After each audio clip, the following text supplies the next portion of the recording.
Horoscopie. Chicandier. Laurent Baffy. Chicandier, bonjour. Bonjour. Comment vas-tu? Mieux. On en parlera. Tu es né un 9 septembre comme Bilal Hassani, Pascal Praud, Hugues Grant, Philippe Rézoli, Claude Nougaro et Landru. Parmi cette liste, quelle est la personne dont tu te sens le plus proche? Landru. Pourquoi? Déjà parce qu'il était très drôle. Il faut voir le procès de Landru, il était magnifique.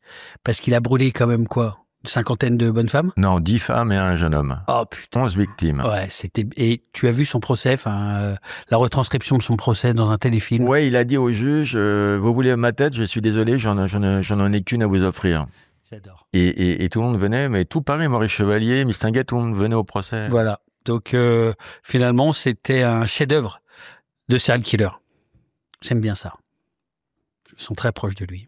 C'est bien de valoriser les gens qui tuent des femmes. Ton vrai nom est Laurent Régaraz. Reguiraz. C'est quelle origine? Savoyarde. Pourquoi? Ça vient des Bauges. Massif des Bauges. On ne devrait même pas dire le Z, on devrait dire Reguera. T'es né à Bron? Ouais. Exactement comme Benzema. Voilà, c'était une super anecdote. Il va falloir monter le niveau. Un petit peu Benzema, c'est Benzema quand même, non? Tu grandis à Saint-Étienne. Ouais. T'as un frère. Ouais. Il fait quoi ton frère? Il est notaire. D'accord. Comme toi. Ouais. Comme moi à la tu base. le fus. Comme Ouais. tu le fus avant de changer de vie. Et voilà. Quelle sorte d'enfant tu étais? Et j'étais très timide et plutôt réservé. Je me mettais dans un coin et je faisais pas beaucoup de bruit. À quel âge t'as bu ta première goutte d'alcool? 14 ans et demi. Ouais. 3 ans, moi. Non. Ouais. C'est peut-être pour ça il faut boire avant. Non, je t'explique. Vas-y. C'est-à-dire que les parents à l'époque, je sais pas si tu as connu ça, ils buvaient l'apéro Ouais. au salon et après ils passaient à table. Et moi, j'avais 3 ans, je faisais les fonds de verre et le Ricard. Je sais pas si tu as déjà bu du Ricard. Ça m'est arrivé, ouais. C'est super bon. J'ai adoré. Et ouais. après, j'étais torché. Mes parents disaient, pourquoi ils rigolent? Et donc t'as commencé à 3 ans et demi. Première cuite à 3 ans, fond de verre. Et ouais, mais c'est peut-être pour ça, il faut commencer avant. Moi, j'ai commencé pas du tout, 14 ans et demi, j'ai bu ma première coupe de champagne et j'ai su que j'étais alcoolique à la première coupe de champagne. J'ai dit, c'est magnifique. Je me suis senti, tu sais, comme les Indiens avec l'eau de feu. J'ai dit, je ne vois même pas pourquoi on peut vivre sans être bourré tout le temps. Voilà. Et à partir de 15 ans, j'étais bourré tout le temps. Maintenant, tu vois pourquoi on peut vivre sans être bourré tout le temps. Alors, c'est très compliqué, parce que tu prends les choses sans filtre, mais finalement, je trouve qu'il y a un côté punk à ne pas être bourré. J'ai inversé la tendance. Alors moi, j'ai une idée. J'ai Vas-y. trouvé un slogan, la vie est plus folle sans alcool. Ouais, non, mais ça, c'est chiant, ça, c'est pour les... Vous l'avez entendu? Déjà, ça me parle, ce truc-là. Ouais, c'est un truc pour... c'était un truc pour du Champomy, non? Je sais pas. Ouais, ou le Mister Cocktail. En Mister Cocktail. 2006, ferme ta gueule quand je parle, tu obtiens ton diplôme de notaire. Ouais. Ensuite, tu travailles comme juriste en entreprise. Tu te fais chier Ouais. copieusement. Et en 2018, tu te fais virer de ton boulot de secrétaire général pour avoir publié cette vidéo qu'on regarde tout de suite. Salut mes petits foies de veau. Oui, je sais, j'ai une énorme écharpe d'enculé, achetée chez un paquet à Paris pour 6 €, donc on n'est pas sur de la Burberry non plus, faut se calmer les mecs. Hein. Donc tout ça pour dire, j'ai bien réfléchi, parce que comme ça avec mon air con et ma vue basse, j'ai réfléchi. Si on est dans les merdes, c'est à cause du vendredi midi. L'autre jour, je bouffe avec un copain, Michel, adorable. Je lui dis, bah tiens, on reprend la deuxième, toi, c'était une petite quille de pinard. Il me dit, non, j'ai un rendez-vous téléphonique à 14 h. Attends, excuse-moi Michel, tu prends des rendez-vous téléphoniques à 14 h le vendredi maintenant? On s'est battu pour ça. Je veux dire, on a fait des révolutions. Nos grands-parents se sont beurrés la gueule les vendredis midi. Nos parents se sont beurrés la gueule les vendredis après-midi. Personne ne doit travailler le vendredi après-midi. Le vendredi après-midi, on est bleu, on dit des conneries, on insulte des gens, on dort aux chiottes, on ne bosse pas et on ne prend pas de rendez-vous les vendredis après-midi. On n'est pas des Allemands. Merde! Qu'est-ce que c'est cette histoire? On va terminer en claquette, c'est ça? On travaille le lundi matin, 7 h jusqu'au lundi 17 h, après on va en salle de sport, on s'occupe de ses gosses. C'est ça notre vie? Putain! Nous, c'est simple. Le lundi, on récupère du week-end, voilà. On bosse le mardi, éventuellement le mercredi. Un bout du jeudi, mais on commence à prendre l'après-cuite quand même le jeudi, donc à partir de 17 h quand même, faut tailler les stylos. Et après, on est bleu! On est métal!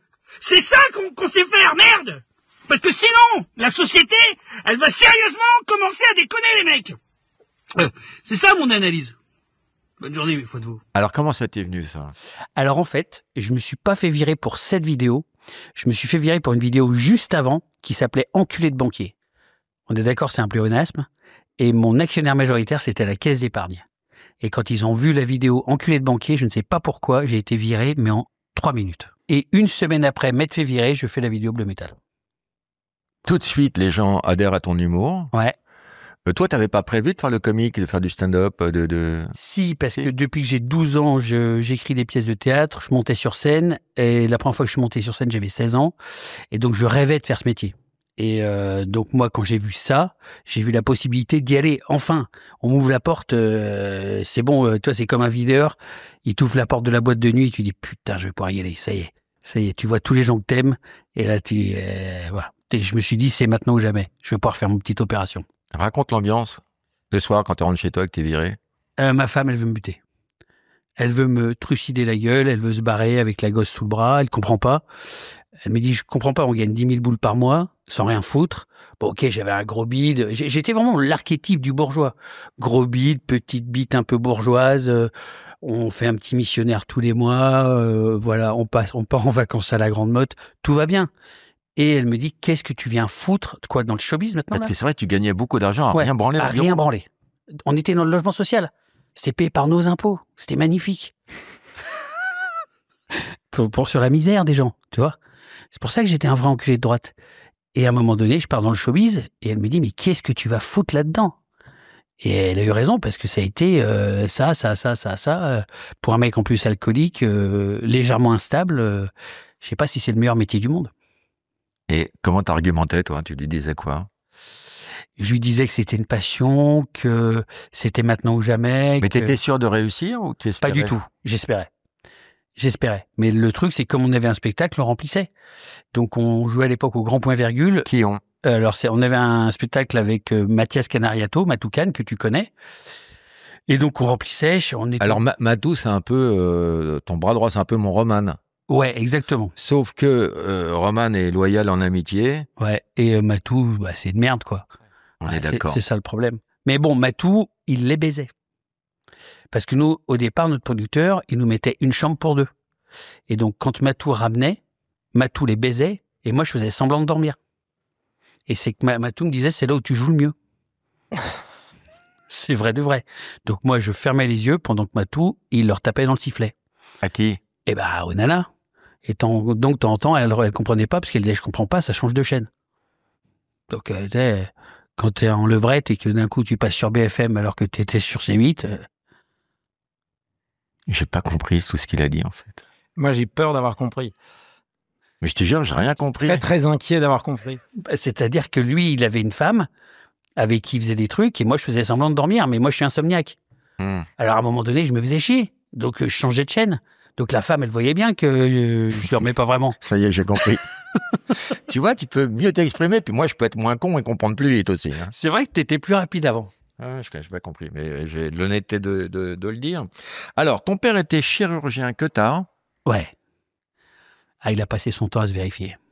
Ouais. Et ta mère était ophtalmo méchante. Méchante, non, elle était ophtalmo. J'avais 2 parents médecins, profession libérale, plein de pognon, et c'était les vrais des années 80-90, grosse bagnole, décapotable, Val d'Isère, Sainte-Maxime. Mon père avait des maîtresses, ma mère des amants, il y avait du pognon. Voilà, c'était... Moi, mes parents m'auraient dit Christian Clavier et Gigi dans Les Bronzés. Mais vraiment. Mon père avec les lunettes Aviator, ma mère la blonde, avec... Il y avait du vison encore, ils avaient des manteaux de vison. Mon père, il avait des bottes avec des poils.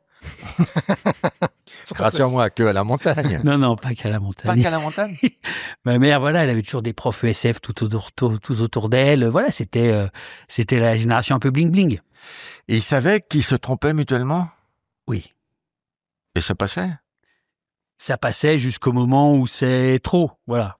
Fallait que ça passe sans que ça soit trop voyant. Tu sais, ça s'appelle la bourgeoisie chabrolienne. Ah ouais. T'as le droit, mais il faut trouver certains codes. Et de qui t'étais le plus proche? Je vivais avec ma mère. Donc j'étais le plus proche de ma mère, qui se confiait sur ses rapports sentimentaux avec les hommes, etc. On regardait les films de Woody Allen ensemble. Elle avait des clopes de 8 mètres. Tu m'étonnes que je mettais des talons aiguilles, tu vois, et que je l'écoutais, voilà, sur ses rapports amoureux. On a regardé les films de Bergman et tout. Voilà. Mais ta relation avec ta mère s'est détériorée avec le temps. Elle était très, très, très, très forte et peut-être trop forte. Et à un moment donné, j'ai eu besoin de m'en détacher un peu pour ne serait-ce qu'avoir une vie à moi, quoi. C'était un rapport trop fusionnel. On reviendra sur cet événement. Donc voilà, notaire, tu te fais chier, après tu travailles à la caisse de mes couilles, Ouais. tu gagnes 10 000 boules à rien branler, tu quittes tout, ta femme t'engueule, toi tu t'accroches, tu commences à faire tes spectacles, ça marche tout de suite. Ouais. Parce que tu es très drôle tout de suite. C'est gentil.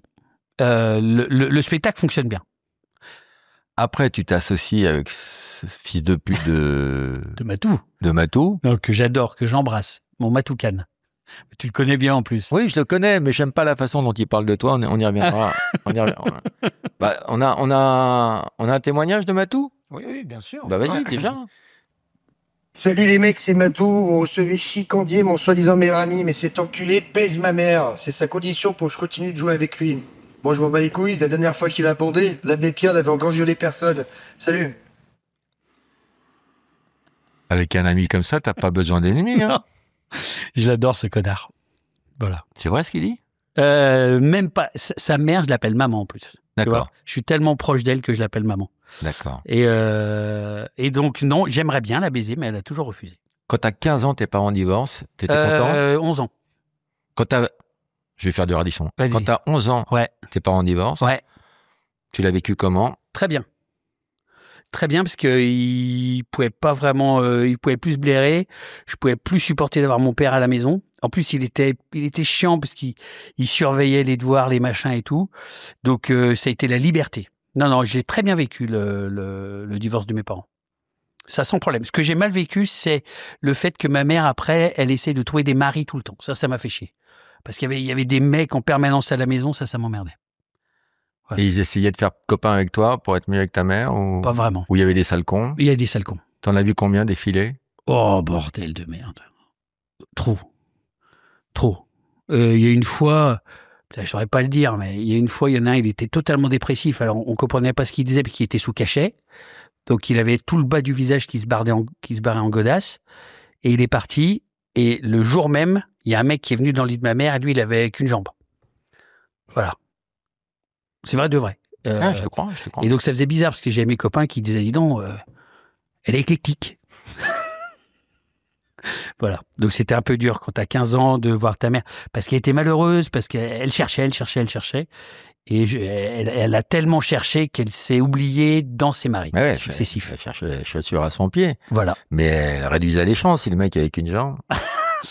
Là, j'ai joué sur les jambes, les pieds, les chaussures. Et les Une chaussures. espèce de logique mathématique. Moi, j'ai bien aimé ça. Pour amener un rire. J'ai bien Alors, t'as fait un truc super incroyable. À 19 ans, t'as demandé à ton père de te serrer la vis et de te mettre dans un établissement un peu strict. En fait, j'ai surtout demandé à mon père parce que je savais que j'étais alcoolique et je savais que je pouvais terminer sous un pont parce que j'ai toujours eu cette trouille bleue de terminer sous un pont. Comme j'étais déjà alcoolique, que je buvais beaucoup plus que les autres, je buvais déjà le matin et que tout le monde savait que j'avais un problème avec l'alcool. J'ai supplié mon père de me prendre chez lui pour que j'aie mes années de droit, pour au moins que j'ai ça. Parce que à 15 ans, t'arrivais bourré à l'école? Ouais. Ouais. Tu buvais quoi? Tout ce que je trouvais, Ricard, vodka, whisky, bière. Et tes parents, ils voyaient pas que dans la baraque, l'alcool disparaissait ou t'en rachetais? J'en rachetais, parce que nous, on avait beaucoup d'argent, donc je piquais dans le porte-monnaie de ma mère. Ma mère, un jour, quand même, elle m'a dit, t'as pas un problème avec l'alcool? Je lui ai dit, non, maman, comme tous les alcooliques. Elle m'a dit, bon, bah c'est bon alors. S'il n'y a pas de problème, il n'y a pas de problème. Donc bien sûr que j'avais un problème. Mon père a vu que j'avais un problème avec l'alcool, ça s'est vu assez rapidement. Mais quand je suis arrivé à la fac, tout le monde buvait autant que moi. Donc, à la fac, t'arrives, tu joues au baby-foot, à 8h du matin, tu commandes des bières. Non, mais à la fac, ok, Mais en troisième, Ouais. ils n'étaient pas tous bourrés. Non, j'étais le seul. Il y avait des copines à moi qui me faisaient des leçons de morale, qui voulaient en parler à mes parents, qui commençaient à vouloir en parler aux profs. Ça se traduisait par un comportement bizarre à l'école ou pas? Bah ouais, t'arrives, tu titubes, alors tu fais rire les gens parce qu'ils se disent que t'es un peu destroy, mais en fait c'est pathétique. Donc j'étais deuxième de ma classe quand j'étais en seconde, et puis j'étais dernier de ma classe quand j'étais en terminale, quoi. Et il n'y a aucun prof qui a alerté tes parents, qui s'est rendu compte que, parce que tu devais sentir l'alcool, non? Ouais. Non. Non. Bah, à partir du moment où t'as à peu près des notes correctes, où t'as pas de comportement... Non, parce que par exemple, la fille de Roman, elle a quel âge ta fille, Raph? 13 ans. 13 ans, elle se prostitue en classe, Ouais. et un prof l'a vue, et il a appelé sa mère, ta femme. Mais c'est pas drôle, ça me fait tellement pas rire, c'est incroyable de dire un truc pareil. Ouais, ça Ma l'avait... fille chérie, ce sera coupé au montage, mais je te le montrerai parce que tu aimes bien Laurent et je vais montrer à quel point il est mauvais en fait. C'est quoi qui lui manque le plus, le geste ou le goût? Putain, les deux en même temps, quoi. Supportable. Donc à la fac, tout le monde picole. Oui. Donc à la fac, je suis normal. Tout le monde est bourré du lundi jusqu'au dimanche. Il y a des soirées étudiantes dès le mardi. Donc je picole comme tout le monde. Et ça redevient bizarre quand j'ai mon diplôme de notaire et que là, j'attaque chez un notaire et que là, je commence à picoler dès le matin. Parce que je me fais trop chier. Il y avait un petit bar qui était magnifique. C'était chez Josette. Tu sais, les vrais bars tu vois, où t'as T'étais où, ça? C'était à Husson-Forêt. T'as des mecs, ils ont des trônes comme ça, tu sais, des fraises à la place du nez avec toute la carte départementale dessus. Ils sont en chaussons. Ça existe toujours, ça? Bien sûr que ça existe. Tiens, appelle chez Josette. Et donc là, les mecs, ils sont merveilleusement alcooliques. Ils sont en survêt, veste de pêche, et ils attaquent à la Suze le matin. Et là, t'as entendu des brefs de comptoir toute ta Tout le jeunesse. temps. Et là, j'ai attaqué. Et le problème, c'est que moi, mon notaire, voilà, j'allais dormir aux archives, je confondais les dossiers, ça ne m'intéressait pas. C'était pas fait pour moi. Tu foutais rien, ça? Rien. Quand un dossier était géré par moi, Je suis désolé. Madame Josette Husson, Ouais. Décédée le 23 février 2024. c'est dommage. Pourtant, elle a bien bossé, la Josette. Avis de décès dans la montagne. Donc malheureusement, chez Josette Ah, a tu vois, fermé. Tu vois, ça m'étonne parce que je pensais que tu avais quand même une dimension humaine et cette femme que tu as aimée, Ouais. je pensais que ça t'arracherait une larme et t'es mort de rire. Non, c'est pas Savoir ça. qu'elle est morte, ça te fait rire. Non, mais elle avait des professions qui n'existent plus. Elle était... Attends, j'appelle à ta sensibilité. Josette est morte. Ouais, je sais, mais elle est morte. Attends, elle a tenu, hein, elle devait avoir 92, 93 ans. Hein. Ce que je veux, c'est de l'émotion. Attends. Je te donne une dernière chance. Après, tu enchaîneras. Ok. Chicandier. Ouais. On vient d'apprendre la nouvelle. Josette est morte. Josette est morte. Josette du sang-forêt. Pourquoi tu me le dis maintenant, là? Parce qu'on vient de Tu l'apprendre. aurais pu me prévenir tout ça.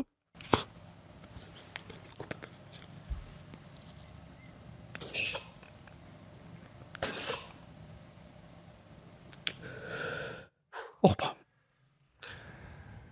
Josette avait une... Tu veux qu'on fasse une pause? Non, parce qu'elle avait une profession qui n'existe pas beaucoup dans le métier. Elle était sorteuse de tub. Raconte. Quand on est trop bourré, au bout d'un moment, on se fait dans le bénard. Josette détestait ça. Donc à un moment donné, quand elle sentait que le pipi venait, elle accompagnait le monsieur. Elle l'emmenait aux urinoirs. Elle lui descendait le bénard. Elle lui descendait le slobard. Elle sortait son petit quillou. Elle le posait sur l'urinoir. Elle lui faisait faire son pipi. Elle branlait un petit peu, jusqu'à la dernière goutte. Elle mettait le petit linge pour éviter qu'il y ait la goutte dans le slobard. Elle remettait le zizi dans le slobard et elle remontait. Et elle disait « Va mon grand ». Ça, c'est un sketch que tu as écrit, mais c'est pas vrai. C'est vrai. Sorteuse de tub. C'est une crois, Romain profession. Tu crois? Je sais pas, je me demande. C'est une profession qui est très. Non, sérieux, elle faisait ça? Elle faisait ça. Ouais, je pense que c'est vrai. Bien sûr que c'est vrai. Tu peux le faire un roman qu'on visualise? C'est une profession qui est très peu usitée aujourd'hui. Jeune, tu avais les cheveux rouges et tu voulais mourir jeune. Oui, comme tous les connards. Parce que j'aimais Jim Morrison, Kurt Cobain. Le club des 27. Ouais, mais sans le talent, voilà. Et donc je me disais, être vieux, c'est nul. Moi, je voyais les copains de mes grands-parents, ils faisaient rien, ils jouaient au bridge. Je disais, mais c'est pas une vie, ça. Donc moi, je me suis dit, je veux firmament. Et voilà. T'as expérimenté toutes les drogues. Sauf l'héroïne. Alors, L'héroïne, j'ai jamais fait. Acide. J'ai adoré. acide, c'est LSD. Ouais. C'est ce qu'on appelle les buvards. Ouais. C'est 1 million de fois plus puissant que l'héroïne. C'est fabuleux. Ah, ça m'a toujours foutu la trouille. Ça. Ah ouais, Jamais non, mais touché à ça de ma vie. Toi, avec ton cerveau, j'irai pas. Il y a beaucoup de merde sous acide. Hein. Et on en a pris à Berlin avec un mec, un Belge, qui avait le sosie de voix de Jacques Brel. 17 heures de trip. Je me suis vu du dessus.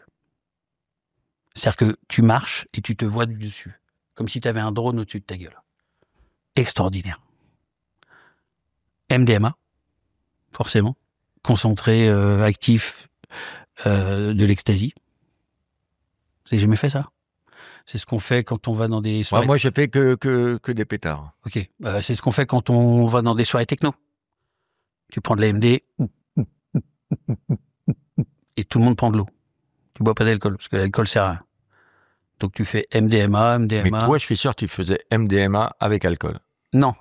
Le mieux, c'est MDMA, tu rentres, coke, et après coke, l'exomil. Non, le mieux, c'est de ne pas toucher à toutes ces merdes. Ah oui, pardon, excuse-moi. Je dis, quand tu le fais, le mieux, c'est pas du tout de prendre de drogue.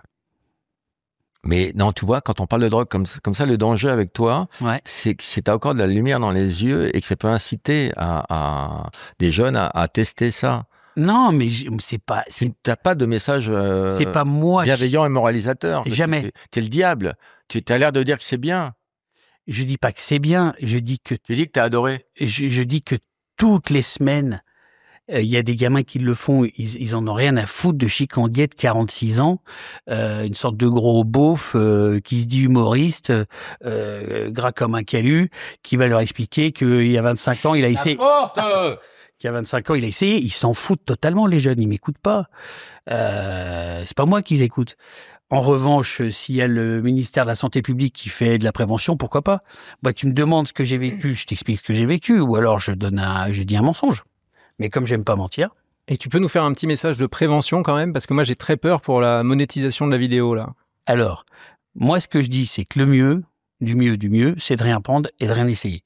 Voilà. Le mieux du mieux, c'est soyez raisonnable en tout. Et ça, je le pense sincèrement. Niveau crédibilité, Chicandier qui dit soyez raisonnable en tout. Sur l'échelle de la crédibilité, tu montes à combien? La pire drogue au monde, pour avoir fait quand même des centres en cure, être allé voir des addictos et tout, la pire drogue qui existe, L'alcool. C'est l'alcool. L'alcool, hein, ouais. Ouais, parce que c'est en vente libre Et que ça s'arrête jamais. et tu peux taper la liqueur dans le placard de ta grand-mère. Et surtout, l'alcool accompagne pratiquement toutes les drogues. Hein. Si tu fumes du pétard, à côté, tu bois des bières. Si tu prends de la coke, à côté, tu bois de l'alcool. À l'époque, je fume plus maintenant, mais j'étais un gros fumeur de pétard. Ouais. Donc pétard, bière, Ouais. bière, pétard. Bien sûr. Et alors les conséquences, indépendamment que c'est très très très mauvais pour la santé, tu te fais pas chier à chercher un standard puisque t'as 17 canettes vides, donc ça devient des cendriers. Mais tu sais pas, des fois tu te trompes. Et le nombre de fois où j'ai bu de la bière Ouais, bien sûr.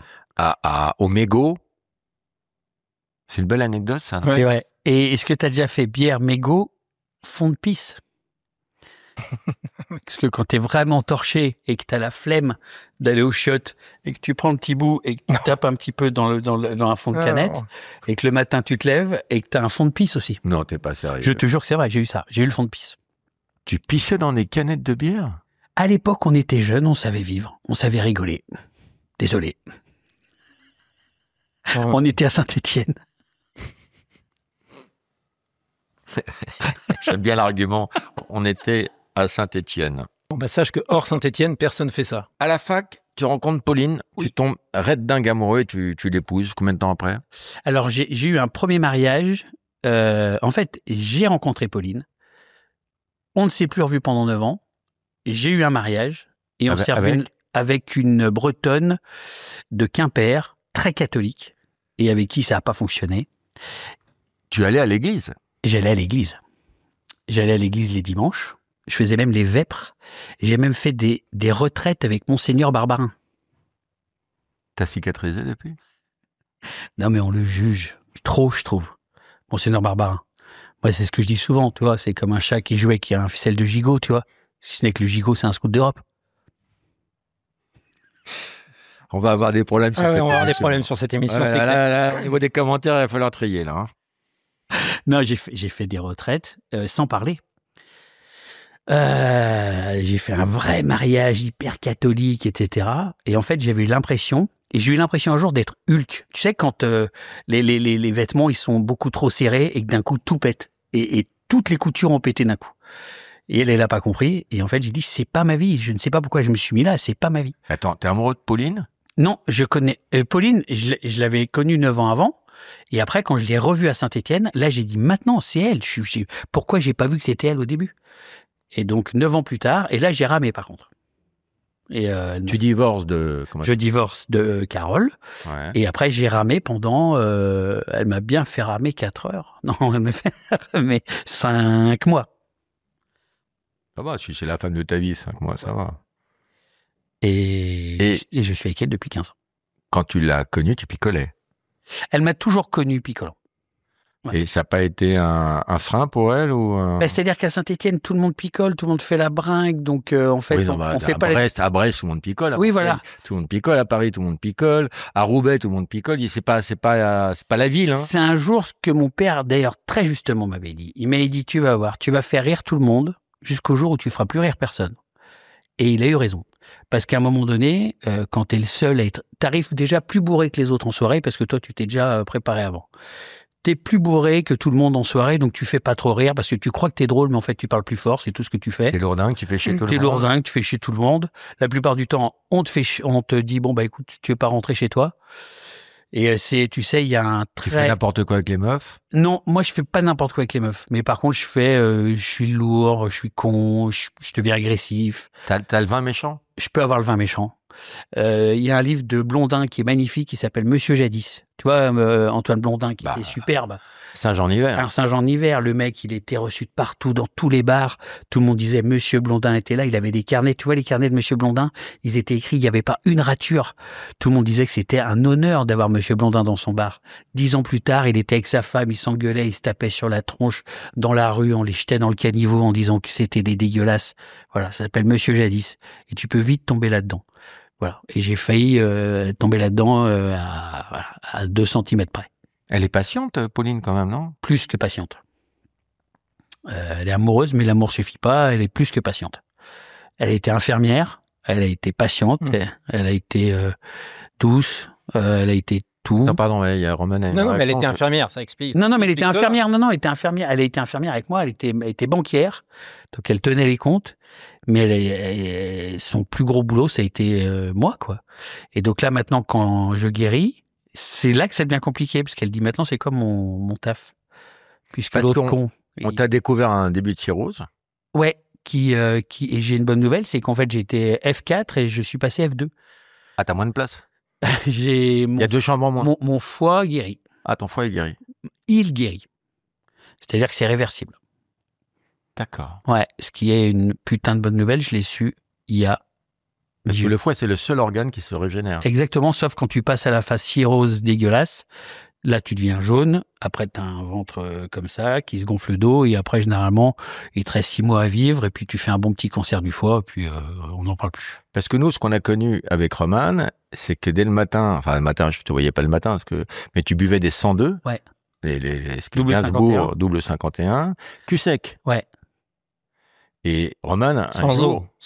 Enfin, avec un glaçon, quoi. Un jour, Roman m'a dit, j'étais avec Chicandier ce matin, il a bu 10 102 le matin, c'est ça? Oui, il devait être 11h30, donc il me dit, c'est l'apéro, tu viens. 10 102 d'affilée. Mais là, on est d'accord pour dire que c'est du suicide. Ouais. Oui, c'est de l'autodestruction.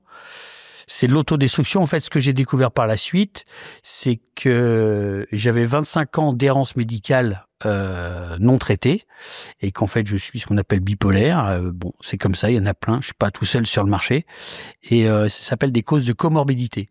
Et donc quand la souffrance est trop forte, moi mon cerveau, comme il ne connaissait que l'alcool comme anxiolytique, il se dirigeait vers l'alcool.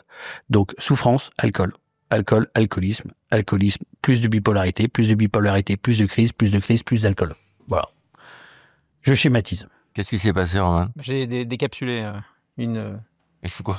Non, c'est ma sonnerie de téléphone. J'ai oublié de le couper, je suis un con, désolé. Mais pas de souci. C'est beau à mea culpa en direct, hein? Ouais.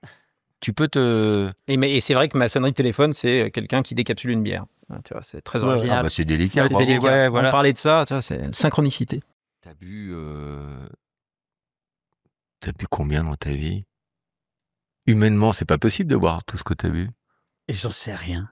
Une fois, j'avais calculé que en une journée, j'étais arrivé à boire l'équivalent de 6 bouteilles de vin, 2 bouteilles de whisky et certainement 4-5 litres de bière.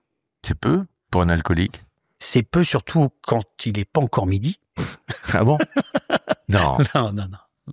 Non, ouais. Mais en fait, le but, oui, c'est on-off. Un jour, c'est Beck BD qui raconte ça quand il invite Welbeck chez lui. Et il se dit, bon, bah, c'est Welbeck, le mec, il lui prend 2 bouteilles extraordinaires, etc. En plus, ils étaient témoins réciproques de leur mariage. Et il est arrivé, Welbeck, il a pris les 2 bouteilles de vin, il les a bu cul sec. Après, il l'a chopé dans la cuisine, il buvait le rhum. Il a dit, non, mais ça, c'est pour déglacer les ananas en dessert. Il a bu le rhum cul sec. Après, il a pris, je sais pas quel alcool fort cul sec. Puis, il allait dormir dans le canapé. Voilà. Donc, ça s'appelle pas du bon vivant, ça s'appelle juste vouloir se détruire. Voilà. Et j'arrivais à ce niveau-là. Donc, c'est plus drôle, ça fait plus rire personne. Ça fait plus chanter les oiseaux. Et ça fait plus chanter les oiseaux. Et donc là, la bonne nouvelle, c'est que là, t'es en guérison. Ouais. Et ben, ça se fête. Ouais, bien sûr. Ça s'arrose. Vas-y. Mets-moi 302. T'as fait combien de cures de désintoxication dans ta vie? Et j'en ai fait une chez moi où ma femme m'a enfermé. Mais c'était bien, ça a marché. Mais non, ça marche pas parce qu'il faut qu'elle s'entoure. En fait, pour s'arrêter, il faut être entouré de professionnels. Voilà. Si tu veux t'arrêter, quoi que ce soit, faut avoir des professionnels et faut être suivi tout le temps. Voilà, c'est Jérémy Ferrari qui dit ça et il a totalement raison. Il y a à peu près 1 an, tu m'as dit, ça y est, je picole plus. Ouais, ce qui était vrai. Et le mois dernier, Ouais. rechute. Ouais. Et j'ai rechuté au mois d'octobre. Tu te retrouves dans un train. Ouais. Raconte. J'allais passer un truc pour le foie, comme j'avais peur d'avoir un cancer du foie, qu'en plus c'était un de mes meilleurs potes qui allait me faire l'analyse, un radiologue. Je me suis dit, tiens, c'est une bonne idée, je vais me faire 3/4 d'une bouteille de vodka dans le train. C'est les pompiers qui m'ont réveillé, attaché aux urgences psychiatriques à Avignon, à un lit, comme dans le Loup de Wall Street, et sédaté. D'ailleurs, ils ont été adorables avec moi, honnêtement. Tu voulais mordre? J'ai voulu mordre les couilles d'un brancardier. Et il a voulu mordre les miennes. Il avait bu aussi? Non, mais je l'avais agacé. Non, mais en plus, je voulais faire le malin. Je voulais faire des blagues. Et c'est pour ça que je leur dis bravo, merci, tout, parce qu'ils n'avaient pas que ça à foutre de s'occuper d'un obèse humoriste dégueulasse qui s'est pris 3/4 d'une bouteille de vodka dans la gueule. Enfin, ils ont d'autres cas à traiter plus urgents. Et ils ont été super avec moi parce qu'ils m'ont pris dans les yeux et ils m'ont dit vous avez 2 possibilités, monsieur. À gauche, allez-y, continuez. Vous allez crever, c'est votre problème. Et sinon, à droite, vous avez un truc qui s'appelle vous traiter, aller en centre, commencer à regarder si vous n'avez pas un problème psychiatrique et attaquer une cure. Et là, tu sors de cure. Là. Ouais. T'as passé 3 semaines. Ouais. Je t'appelais pas mal. Tu m'as appelé tous les jours. Et puis t'as écrit, t'as été créatif, Ouais. t'étais bien, t'avais le moral, t'étais toujours de bonne humeur. J'ai adoré ce moment. Déjà parce qu'on s'occupe de toi, déjà parce qu'on a mis un nom sur ma maladie, déjà parce qu'on m'a mis une posologie, et puis parce qu'en fait, je me suis rendu compte qu'il était possible d'arrêter de souffrir, voilà, et que les prises d'alcool à ce niveau-là, c'était que de la souffrance. Je faisais souffrir moi, ma femme, ma fille, mes amis, tout, et j'ai dit je veux tout perdre, alors que j'avais tout à gagner. J'ai de la chance, on va faire un film normalement avec Olivier Marchal. Je viens d'être pris dans des pièces de théâtre. Ma vie professionnelle est superbe. J'ai une fille qui est un soleil. Et j'ai une femme qui accepte encore la levrette à condition que je prenne une chambre avec la vue sur la mer. Voilà. Parce que si elle jouit pas, au moins elle a la vue. Et j'ai tout à gagner à ne plus boire. Voilà, c'est QFD. Tu sais ce que disait Gabin dans Un singe en hiver, mais ma pauvre, c'est pas l'alcool qui me manque, c'est l'ivresse. C'est l'ivresse, bien sûr. Blondin. Blondin, toujours. Et tu penses que l'ivresse va te manquer parfois? Certainement. Ça s'appelle le craving. C'est quand t'as une envie irrépressible de boire parce que t'as envie d'ivresse. Alors là, il y a plusieurs choses. Appeler son parrain d'alcoolisme. T'en as un, toi? Ouais, bien sûr, parce que je suis aux alcooliques anonymes. Appeler des amis, en parler à sa femme, aller courir. Au pire, bouffer du sucre. Le sucre, ça marche très bien. C'est pas bon de manger du sucre, mais pour le craving, ça marche bien. Moi, par exemple, je peux me faire un paquet de Pépito. C'est pas bon, mais c'est mieux que d'aller se taper de l'alcool.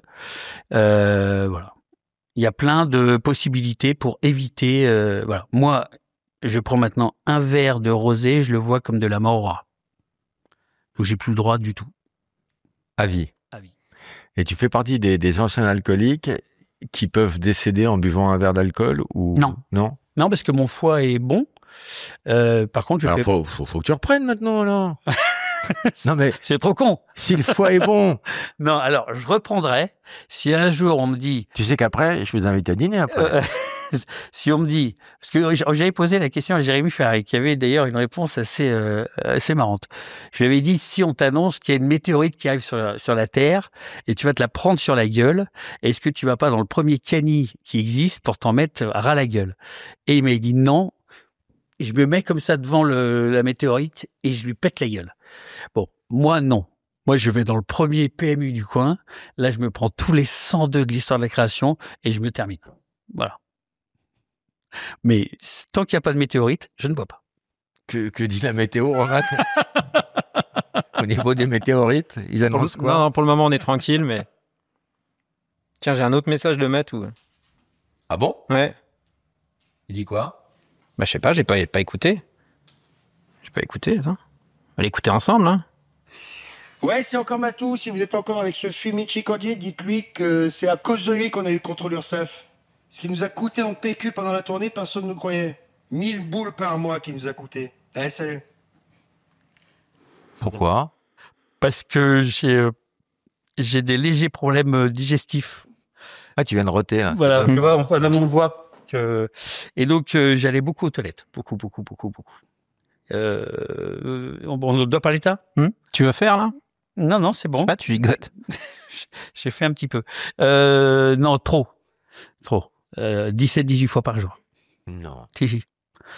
Si. Et c'est pour ça que j'ai pris un nouveau traitement qui s'appelle l'Ozempic, qui m'évite d'y aller autant. C'est ce que prennent les obèses américaines pour maigrir. 17 fois par jour, la chiasse? Ouais. Donc, c'est vrai qu'on utilisait beaucoup de rouleaux avec mon Matou. Oh, enfin, l'autre, c'est ton meilleur ami et il calcule les feuilles de PQ. Il est pas très généreux non plus, hein. Ouais, je sais. Voilà. Méfie-toi de ce mec, hein. Ah, je suis d'accord. Pourquoi t'appelles ta femme la Ramirez?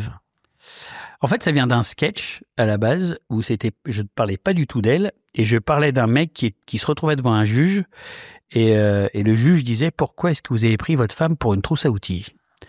Et il disait: je suis désolé, monsieur le juge. Voilà. Donc après, je faisais le listing de tout ce qu'on avait retrouvé à l'intérieur d'elle-même.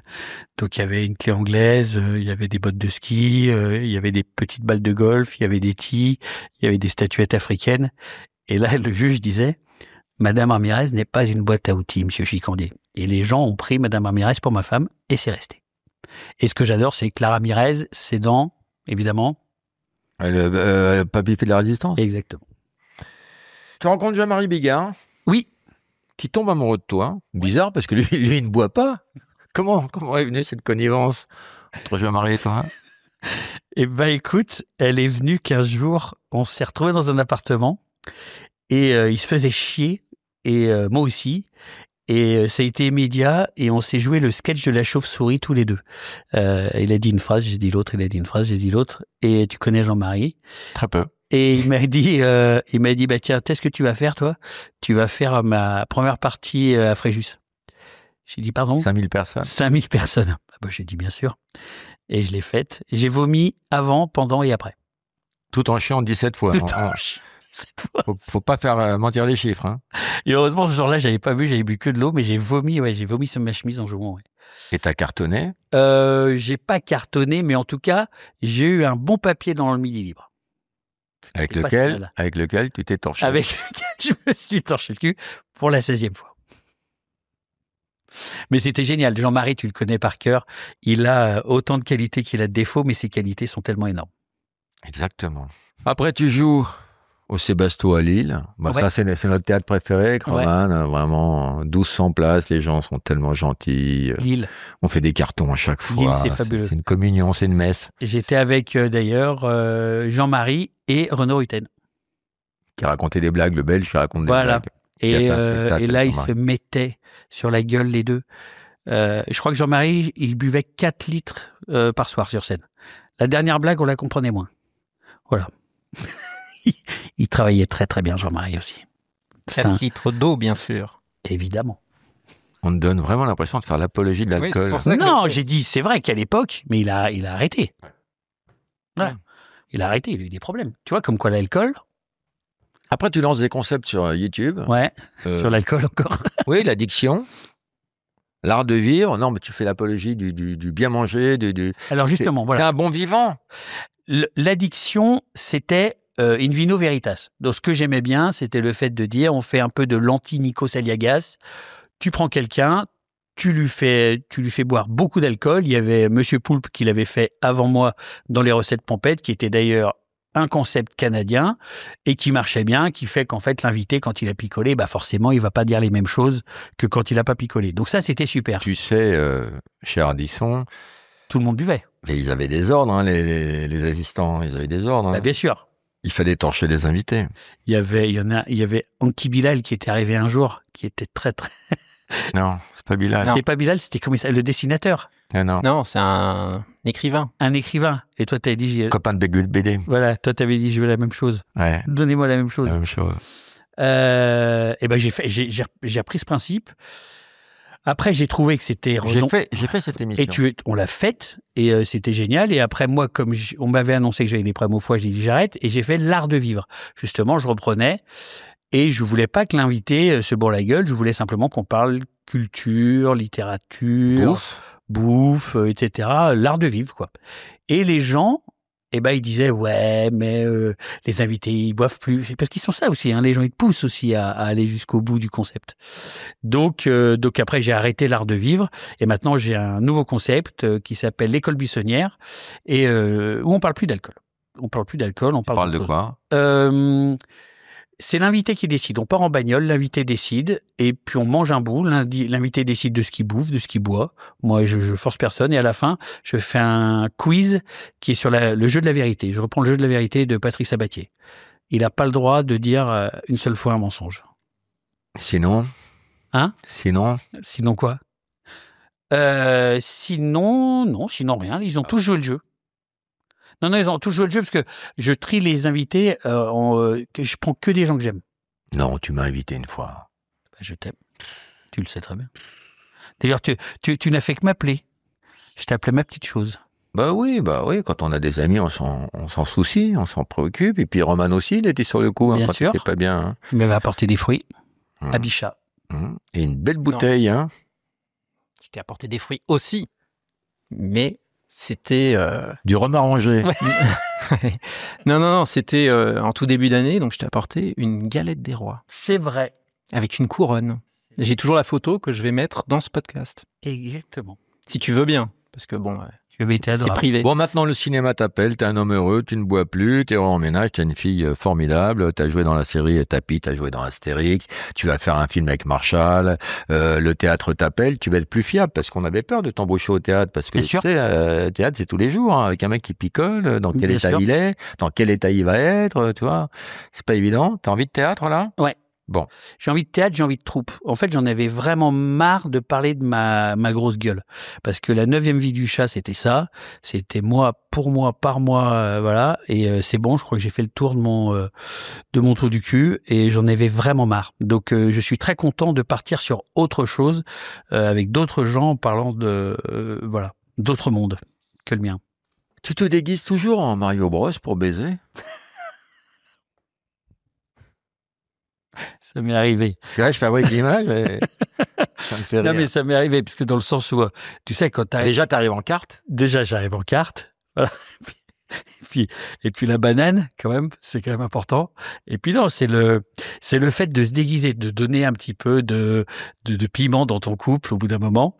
Et c'est vrai que j'avais essayé en Mario Bros, ça marche pas. Raconte. Bah, t'arrives, tu essaies de trouver un déguisement, tu vas dans des sex shops, dans des machins. Mais moi, le problème, c'est que j'ai pas un physique, tu vois. Si le mec, il arrive en commando, en GI, en Tom Cruise, en mec de l'armée, avec un costume blanc, la meuf, bon, bah, elle est comme une dingue. Mais moi, j'arrive comme ça, le truc, ça va me mouler le bide. Ça va ressembler à rien. Donc, Mario Bros. Mario Bros. J'ai dit, ça va... Bon, bah, ça n'a pas fonctionné. Pourquoi? Ta femme morte de rire? Ma femme morte de rire. Et elle était très sexy, mais elle m'a dit non, vas-y, enlève-moi cette merde. Donc, Alors, ce que tu racontes pas par pudeur, c'est que ça a en revanche beaucoup amusé ta fille. Non, j'ai jamais fait mal. Oui, après, j'aurais pu faire mes brosses avec ma fille, mais comme je l'avais déjà utilisé avec ma femme sexuellement, ça aurait été bizarre quand même. Non, j'ai encore des limites. Hein. J'ai encore des limites, Lolo. Plus beaucoup, mais il m'en reste. Et tu faisais les bruitages avec ta femme?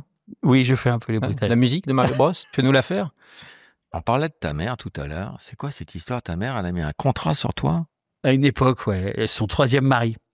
Elle avait un 3e mari qui était malheureusement alcoolique et qui était... Non, mais c'est pour ça que je dis que ma mère, elle est tombée de mal en pis, en fait. Elle est tombée, son 3e mari était alcoolique. On s'est aperçu après qu'il avait fait de la... Ça, c'était après l'unijambiste. Ça, c'était après l'unijambiste. Et il avait fait de la tôle pour complicité de meurtre. Mais ça, on l'a su qu'après. Et il avait cambriolé ma mère. En fait, il avait payé des gens pour s'auto-voler des bagnoles, pour se faire rembourser par les assurances. C'était vraiment un margoulin. Hein.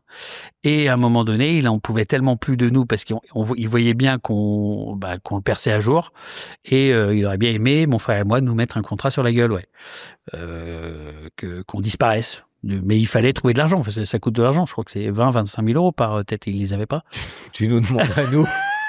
Si vous voulez. La dernière fois qu'on a fait buter quelqu'un, ça nous a coûté combien? Non, 3-4 000. Non, on a des plans, nous. On peut te faire on trouve des mecs avec des réducs. Donc, non, heureusement, voilà, et il est mort. Et comment t'as su qu'il avait mis un contrat sur toi? Bah, c'est parce qu'en fait, il nous envoyait des messages la nuit, ivre-mort, pour nous expliquer ça. Mais ma mère a eu un truc magnifique puisque ma mère elle est pieds noirs et c'est une sorte de, on dirait Marthe Villalonga dans le coup de Sirocco, et elle a parfois des coups de génie. Et donc lui, il a fait un AVC, il est mort dans ses pattes, enfin à moitié mort. Et il a été emmené à l'hôpital Édouard Herriot à Lyon. Elle m'appelle, elle me dit viens. Je lui dis tu sais moi il nous a mis un contrat. Elle a pas rajouté c'est une prière? Si, mais pratiquement. Et elle m'a dit viens, je t'en supplie. Et donc, j'ai dit, il nous a mis un contrat sur la gueule. Moi, je suis pas attaqué. Elle dit, mais viens pour moi. J'y vais. À 7h du matin, j'y suis. Ma mère n'y est pas. Elle arrive à 11h du matin. Et ma mère, elle est très théâtrale. Donc, elle arrive avec une sorte de génocide de renard sur les épaules. Elle a des lunettes comme ça. Chanel, elle est blonde peroxydée. Et elle a des mini-bottes en croco. Je sais même pas que ça existait encore, les petites mini-bottes en croco. Elle se gare comme ça avec sa SLK compresseur décapotable sur les places handicapées. En travers, alors qu'il y avait certainement des gens qui étaient là, qui perdaient leurs parents, leurs frères, leurs sœurs. Elle les poussait comme ça pour expliquer que elle souffrait. Et donc je dis ça va maman? Elle fait comme ça. Tu l'as vu? Alors je dis bah non, tu sais, je suis pas attaqué avec lui, mais va le voir, c'est quand même ton mari. Elle me dit tu m'attends? Hein? Je dis oui, je t'attends maman. Et donc j'attends. Elle redescend. Elle remonte 2 minutes après. Et je dis mais pourquoi t'es pas resté plus? Elle me dit ah non, je leur ai dit débranchez-moi cette merde, je ferai pas les allers-retours. Elle me dit t'as faim? Je dis, t'as faim, toi?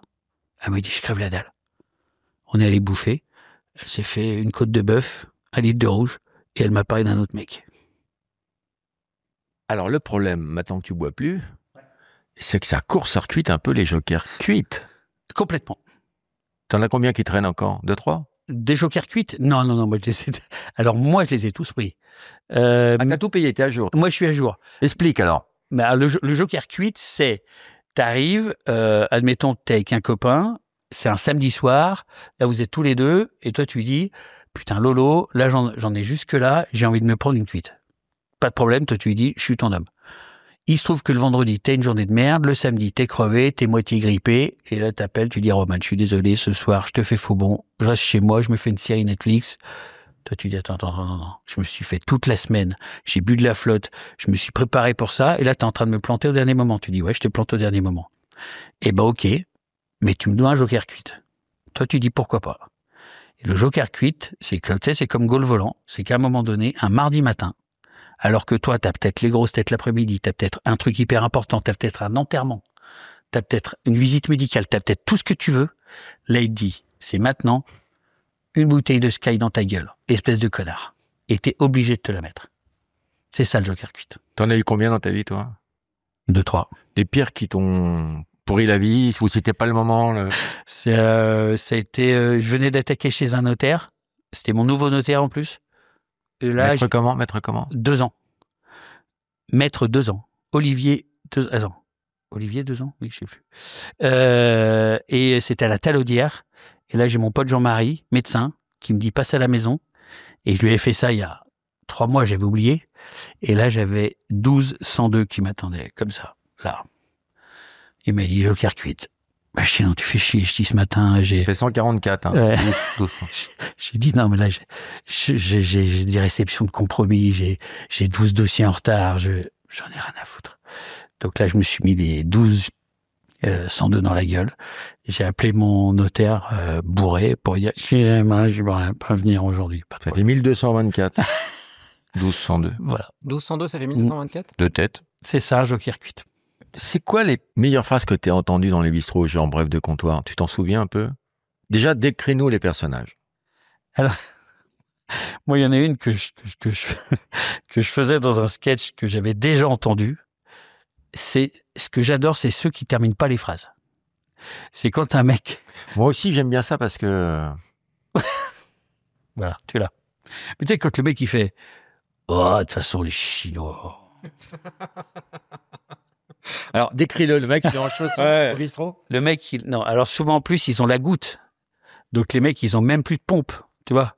Donc ils arrivent, ils sont pieds nus. La goutte, c'est l'urée. L'urée. C'est-à-dire qu'ils peuvent même pas mettre rien. Tout leur fait mal. Donc ils sont là, pantacourt, veste de pêche. Tu vois, ils ont la truffe comme ça. Ils sont au Rubicon. Et là, il est au bar. Ils parlent pas. Ils disent pas un mot. Il n'y a pas de clip. Il y a juste une horloge. Qui dit oui, qui dit non. Qui dit oui, qui dit non. Oh, de toute façon, les Chinois. Voilà. Une autre? Une très bien, c'est pas moi qui l'ai trouvé, c'est ce génie de Benoît Poelvoorde qui un jour est dans un bar à Namur. Et là, il y a personne dans le bar. Il y a juste ce mec et Poelvoorde. Et là, il passe radio classique. Et il passe un truc de Mozart. Bon.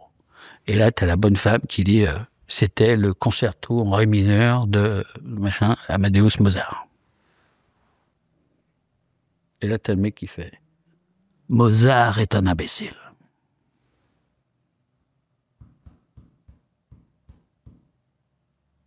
Terminé. Pas d'explication. Je suis un peu déçu.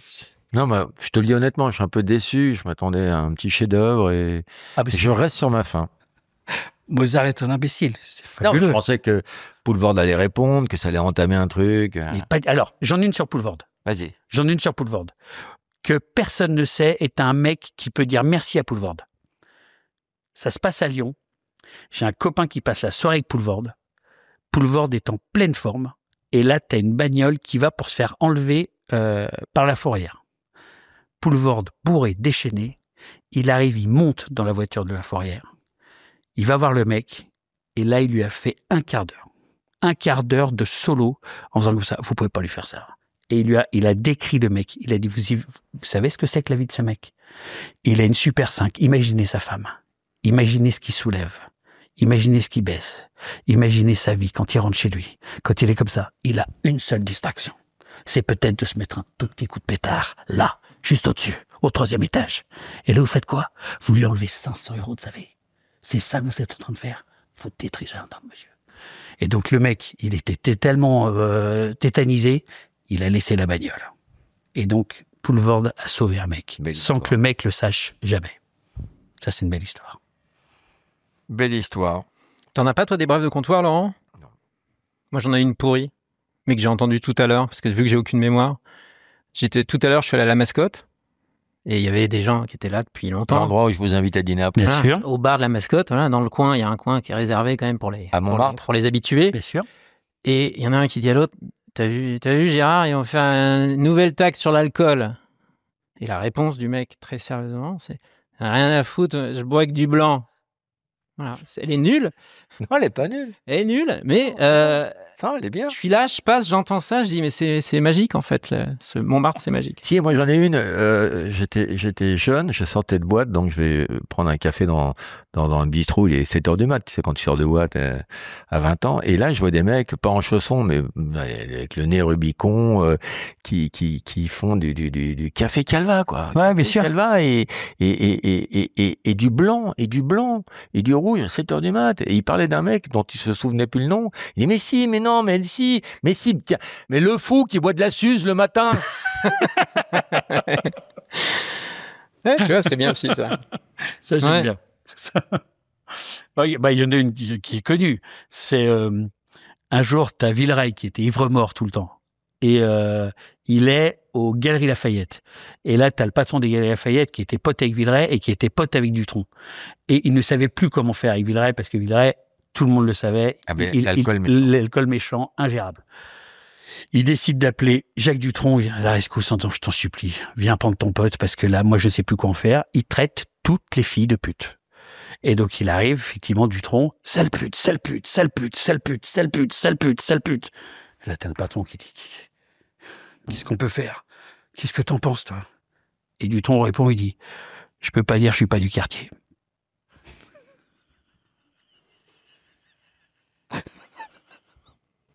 Message de Matou? Nouveau message de Matou. C'est toujours Matou, vous êtes encore avec cet enculé de Chicandier. Petite précision sur les droits d'auteur, c'est moi qui écris tout. Hein, il m'avait promis qu'il allait me faire croquer dans ce métier, que j'allais passer dans le quotidien, mais même Yann Barthès a déposé une main courante. Il paraît qu'il a plus le droit de s'approcher de quelqu'un de gauche à moins de 10 mètres à cause de l'odeur. Ciao. Qu'est-ce que je peux faire de lui? Tiens, Et- Roman, prends une chaise. Ouais. Vas-y. Ouais, mets-la à côté de Laurent. Vas-y. Si je peux en parler avec Matou, c'est... Il faudrait qu'il vienne, quoi, pour que t'en parles avec lui, quoi. Ça serait parfait. Faudrait qu'il débarque, là. Bah attends, je l'appelle. Hein. Non, il va venir tout seul, hein. Matou? Viens, Matou! Qu'est-ce qu'il y a? Oh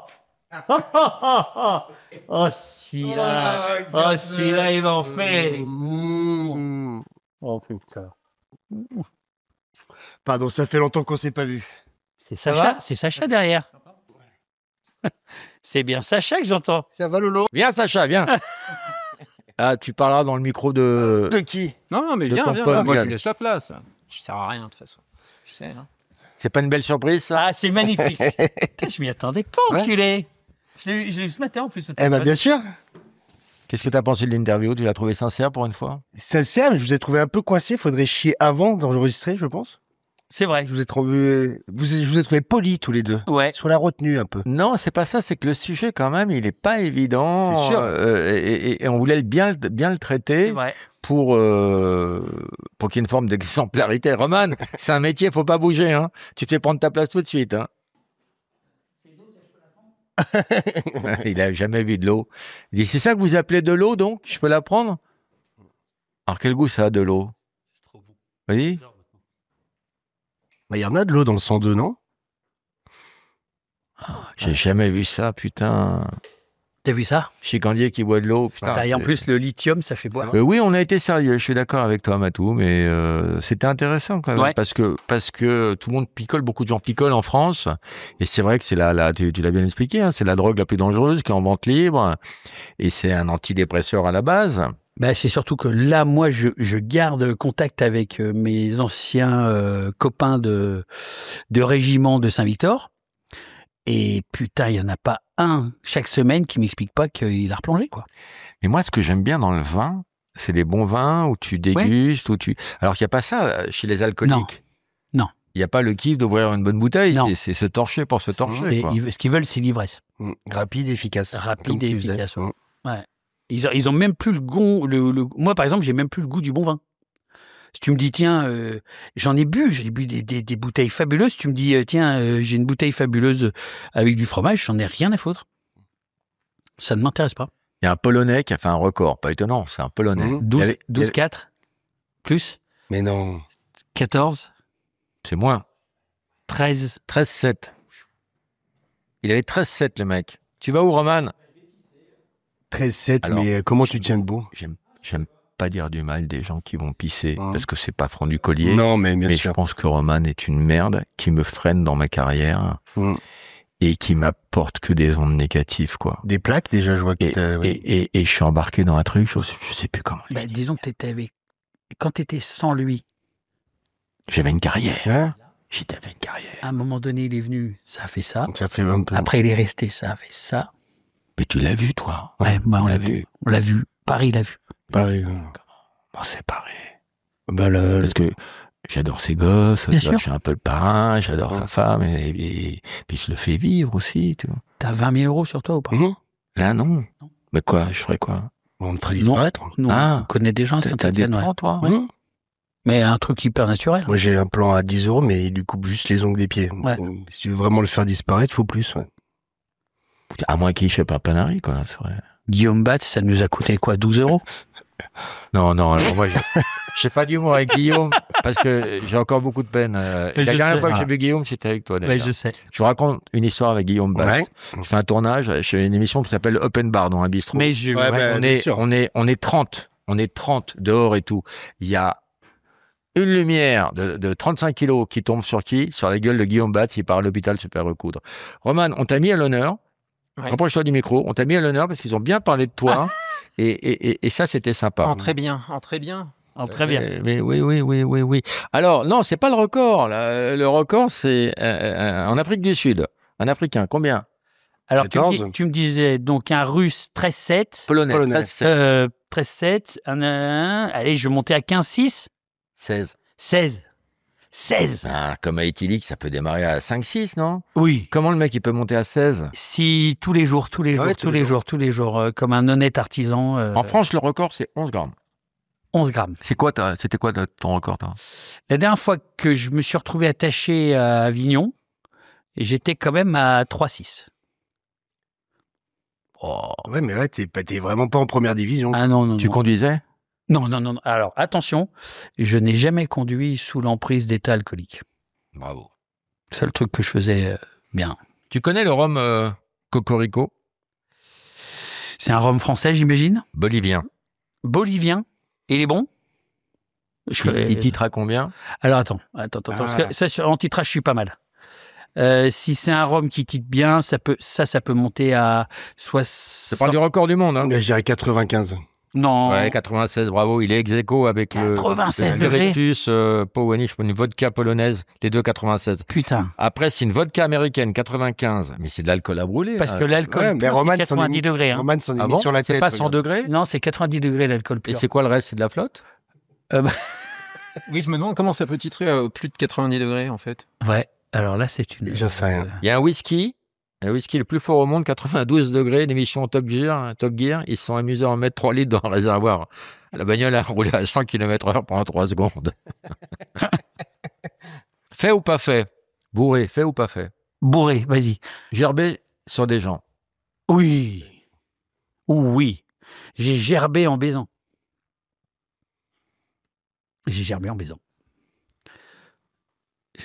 Sur Sur la partenaire. partenaire. Sur un dos. Non. Sur un la. Il croit qu'il était au piano. Tiens, tu vois. En fait, comment ça marche l'humour? Quand t'as dit sur un do, moi je rebondis. Ouais, sur un la. Tu vois, ouais. J'aurais pu faire sur un si. Non, mais heureusement, elle ne jouissait pas, elle avait la bouche fermée. Mais ouais. Pisser contre le comptoir. 20 fois. Ah ouais? Ah oui. Bah oui. Et c'est la base. Ah oui, c'est la base, ouais. Bah, Saint-Étienne. Tout casser dans un bar. Oui. Te réveiller un matin avec une fille que tu connais pas. Alors moi, j'ai jamais été gros baiser. Lui, oui. Lui, alors non. Moi, j'ai une anecdote avec lui. Un jour, je ne citerai pas le nom de la jeune fille parce qu'elle se reconnaîtra. Un jour, J'ai juste eu le prénom. Angélique.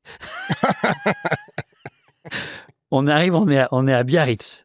Et comme d'habitude, on nous file encore une chambre pour deux. Hein. Le producteur était très radin. Et il commence, moi je demande rien, hein. Et ils étaient loin, et il commence à faire ce qui est à la besognée, d'accord? Mais je voyais bien que la besogne était pas assez rapide. Personne ne prend son plaisir à ce truc, un peu ambiance rocking chair, tu vois? Toi? Oui, que ça. À l'américaine. Ça durait une demi-heure. Et le bruit, il y avait le bruit du Tu as lit. dit, pousse-toi, je vais te montrer. Et là, je me suis levé, j'ai dit, écoute, soit je la termine, soit tu t'arrêtes, mais à un moment donné, il va falloir prendre une décision. On termine avec les tu préfères. Tu peux te faire aider par ton pote Vas-y. Matou. Tu préfères prendre une cuite avec Renaud ou avec Jean-Marie Bigard? Jean-Marie Bigard, 1000 fois. Explique. Renaud, j'adore, mais il est sur vibreur, là, un peu, quand même. Moi, Renaud, je Non, rêve. moi je l'ai vu, il est toujours debout, toujours vivant. Non, moi, Renaud, je l'ai vu justement à la Mascotte la dernière fois. Ouais. Et j'étais tellement On fan. était ensemble. On était ensemble, j'étais tellement fan de Renaud que je te jure, je suis prêt à monter un collectif pour qu'ils partent, tu vois, dans les cieux, mais vraiment au firmament. On achète 50 bouteilles de Ricard familial. On lui dit, vas-y, éclate-toi. Et là, il part en seigneur. Parce que je trouve que quand il est comme ça, là, je le reconnais plus. Moi, je suis pas d'accord avec toi. J'aime Renaud et j'aime le voir et je veux pas qu'il parte. Voilà. On n'est pas d'accord là-dessus. Tu préfères, après ta mort, tu préfères qu'on donne ton foie à une banque d'organes ou qu'on le mette à la déchetterie? Déchetterie. Ouais, mais attends, c'est plus n'importe quoi, les déchetteries. C'est le problème. Non. Non, alors à ce moment-là, tu peux le mettre à la banque d'organes. Je peux décider à qui il va et je le donne à Mélenchon. J'ai pas compris le gag, toi, ça te fait rire? Bah ouais, mais parce que tu l'aimes beaucoup, je pense. Je donne mon foie à Jean-Luc Mélenchon. Il pourra pas conduire pendant les 2 premiers mois de la greffe après la greffe. Ça va être son problème. Toi qui ne bois plus, tu préfères te parfumer au Ricard ou au rhum arrangé? Rome arrangé. Tu préfères à l'hôpital mordre une infirmière ou te faire sucer par un brancardier? Me faire sucer par un brancardier. Tu préfères, celle-là elle est fine, hein? Ouais. Tu préfères habiter à Cognac ou à Agen? C'est trop fin pour toi. Non, mais attends, je réfléchis parce qu'à Agen, il y a des pruneaux. Moi, ça me fait aller. Agen. Non, mais j'ai compris. Agen. Oui, j'avais compris le jeu de mots. Mais, connard. Tu préfères passer tes vacances en hôpital psychiatrique ou en cellule de dégrisement? Hôpital psychiatrique. Trop bien. Mm. Ils sont gentils, t'as des infirmières. Il y a des horaires. Il y a des, C'est il y cadré. a des oreillers. La soupe, c'est 17h30. Il y a des oreillers. Moi, je suis fan d'oreillers. Ouais. En cellule de dégrisement, il n'y a pas d'oreiller. C'est vrai. Tu as raison. Tu préfères pleurer sur une chanson de Serge Reggiani ou de Patrick Sébastien? Serge Reggiani, puisque c'est notre chanson. Quoi, tu parles? Qui- On va la chanter ensemble. 3, 4. qui s'appelle Le vieux couple. Le vieux couple. Tiens. Ce qui me plaît dans ce duo, c'est que tu fais la voix du haut. C'est toi qui sais, c'est toi qui dis, c'est toi qui penses, et moi je suis. Mais les grands soirs, lorsque tu pleures, quand tu as peur, dans ta chaloupe, c'est moi qui parle. Pendant des heures, nous sommes, en somme, un vieux couple. Ça va monter. Alors là, c'est avec ta tête d'épagnole qui n'a jamais appris à nager. Juste, c'est bien. Avec ma gueule à rester seul derrière des demi-panachés quand les grands soirs dans ta Chaloupe. nous parlons de tes états d'âme et que tu diffames ma femme. Ah ouais. Nous sommes en somme un vieux couple. Ça en extrait, pour moi c'est 2 millions. Ouais. je suis d'accord. Bien sûr. C'est notre chanson, c'est la chanson qu'on se met quand on part en tournée. C'est vrai. Parce que c'est lui qui m'empêche La de boire de temps en chanson temps. de Reggiani qui me fait chialer, c'est l'italien. Moi. Moi aussi. Bah oui, bien C'est sûr. moi. C'est l'italien. Est-ce qu'il y a quelqu'un Est-ce qu'il y a quelqu'un? Est-ce qu'il y a quelqu'une? Ah oui. Tu préfères Une émission jeune. Tu préfères ta femme ou ta fille? Eh ben, je vais choisir ma fille parce que elle va plus durer que ma femme. Mais je préfère. Putain, c'est chiant comme. Bah, ma fille, c'est l'avenir. Je mets ma fille. Si je devais sauver, j'ai un flingue, je dois tirer sur ma femme ou ma fille, je tire sur ma femme. Sans hésitation. Avec un petit rictus. Ouais. Et même si on te le demande pas et que c'est pas la fin du monde, tu tirerais sur ta femme. Non, mais je lui tire dans la tête, hein. Oui, pour Je pas fais qu'elle genre souffre. un coup dégueulasse, Non, non. Jamais dans le dos. Quoi qu'il a fait? Tu préfères Roman ou moi? Pas facile. Bah vous vous ressemblez de plus en plus en même temps. Je sais. On sait même plus Attends, lequel est- on sait plus qui est qui. Sauve ma mère. Ça dépend des jours. Et quand Roman est venu à l'hôpital, je préfère Roman. Quand tu m'as appelé tous les jours il y a 3 semaines et que tu me disais des mots d'amour, c'est toi que j'aimais. Je vous invite à dîner, vous êtes mes amis. Ah, alors on accepte avec plaisir. T'invites aussi ma femme? Avec plaisir. Bah écoute, T'as vu ce petit cul c'est qu'elle pas a la plus chère de Paris, hein. C'est pas la plus propre. Moi, je dis rien sur Sacha. moi. Il a peur. Non? Sacha! On va la mettre à l'honneur. Ouais. Appelle-la. Sacha. Allez, viens. Viens qu'on te voit, Sacha. Viens là, Sacha.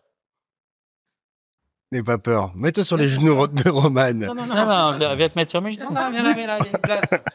Non, non, juste un petit débrief. Sacha, assis-toi, assis-toi.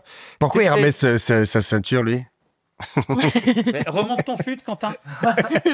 Sacha, t'étais en coulisses. C'était de la merde. T'as écouté toute l'émission, t'en as pensé quoi? C'était chiant. Ah bon? Mais t'as pas trouvé que c'était intéressant, le parcours de Laurent? D'une autre manière. Ah, Donc c'était très bien. Et tu sais, Angélique, c'est vraiment c'est une assistante qui est à Oui, côté. oui, Bah, bien sûr, elle est là. C'était un prank, ouais. Un prank. Dites au revoir aux gens au revoir aux gens. et merci d'avoir suivi Et merci d'avoir ce suivi ce podcast. podcast. Je vous jure, la prochaine fois, on aura un invité de qualité. Là, on avait un creux dans le planning.